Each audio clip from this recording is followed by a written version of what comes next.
Welcome to the 212th edition of the Journal's That Was the Week That Was show, or what's happened in the Highlands area this week. Let's get started. The National Transportation Safety Board is now investigating the crash of a twin-engine Astra 1125 plane near Ingalls Field in Bath County on Sunday afternoon, in which 5 people were killed. At the 45th Annual Chamber Dinner at the Homestead last Saturday, several businesses and special awards were given. The Dogwood Award for Beautification went to Formals and Florals on Main. The Ruth Middleton Volunteer of the Year Award went to Ray Keene. The Nonprofit Award went to Allegheny Highlands Community Services. The Website of the Year was awarded to Evergreen Inn, and the Small Business of the Year Award went to Barnwood Blessings. The Omni Homestead was named Business of the Year. The Chamber also recognized several in the education field. The School Service Personnel Award went to Teresa Vest. The Educator of the Year for the Allegheny Highlands Public School Division was presented to Tracy Miller. Virginia Scott was named the Boys Home Educator of the Year, and Tamara Lipscomb was recognized as the Mountain Gateway Community College Educator of the Year. 2 area organizations were recognized for operating in the Highlands area for 100 years, the Allegheny Highlands Kiwanis Club and Boys Home. The Virginia Tourism Corporation recognized the Allegheny Highlands Chamber of Commerce and Tourism as a Virginia Certified Tourism Information Center, and the many contributions of the late George Tommy Garton were noted to the crowd of more than 400. Boys Home announced last week that longtime former Boys Home Executive Director Donnie Wheatley had been named to the Boys Home Hall of Fame. The Virginia General Assembly concluded its regular 2024 session last Saturday.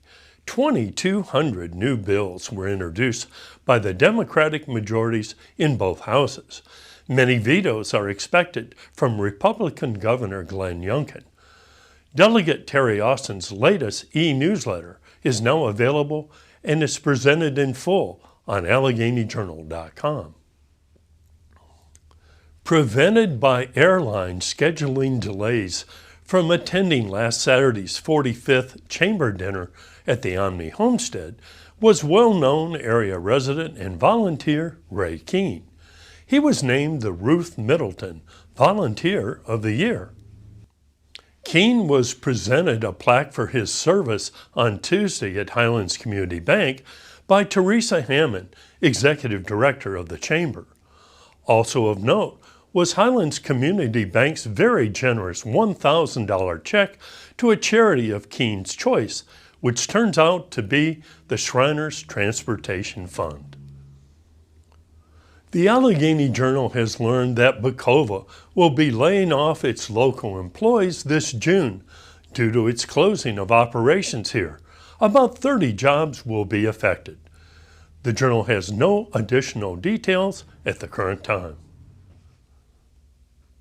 On Tuesday evening, both Covington City Manager Alan Dressler and Clifton Forge Town Manager Chuck Unruh issued multiple updates on a variety of topics for their respective governing bodies. Video of both presentations are now on the Allegheny Journal's Facebook page.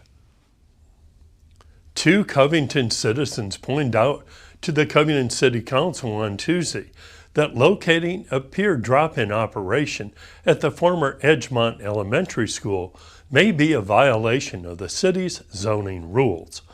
Covington City Manager Alan Dressler noted their concerns and said he'd correct the situation.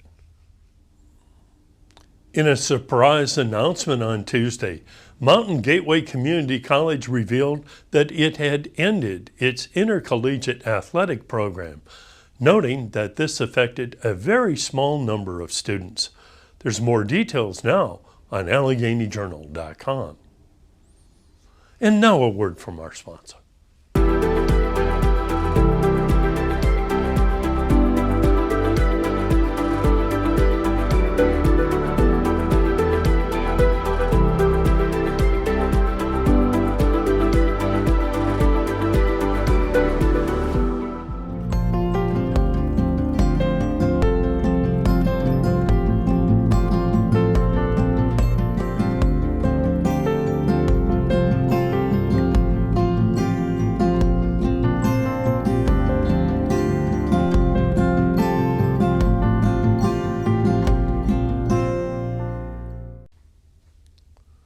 The Mountain Gateway Community College Phi Theta Kappa chapter recently worked to create 350 rock and read bags for the Allegheny Highlands Learning Partnership, promoting early childhood education. On Tuesday, Deputy Chris Fisher told the Clifton Forge Town Council all about this year's May 4th Youth Day Rodeo event, and then town council members briefly conferred with each other about a donation. In the end, a $400 contribution was unanimously approved. Local citizen Bill Atherholt got far more than the usually allowed 3 to 5 minutes from public speakers at Tuesday's Clifton Forge Town Council meeting. He reeled off a slew of neat, local, upcoming events. There's video of him now on the Allegheny Journal's Facebook page. Xavier Story was unanimously approved to fill the remaining term of Kathy Cucci on the Economic Development Corporation from the City of Covington on Tuesday night, and Ralph Fitzpatrick was reappointed to the Industrial Development Authority for another 4-year term. A respectful remembrance of the fateful date 2 years ago that claimed the life of Covington police officer Caleb Ogilvie was held on Thursday near Covington City Hall. On March 14, 2022, a violent incident at Covington Farm and Fuel proved fatal for him. Covington Police Chief Chris Smith reminded the crowd about Ogilvie's service, and a quilt as well as a Roads of Honor banner were unveiled on Locust Street, noting his military service as well. There's video of all this right now on the Allegheny Journal's Facebook page.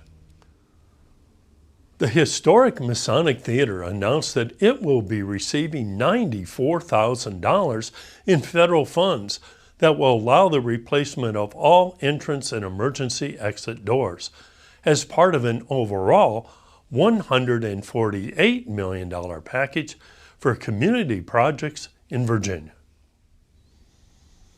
And in other federal funding news, the town of Clifton Forge and manager Chuck Unruh announced that $1.8 million will be coming soon to allow the locality to repair its wastewater infrastructure. Combined with ARPA funds, Unruh noted that more than $2 million will be used for such upgrades.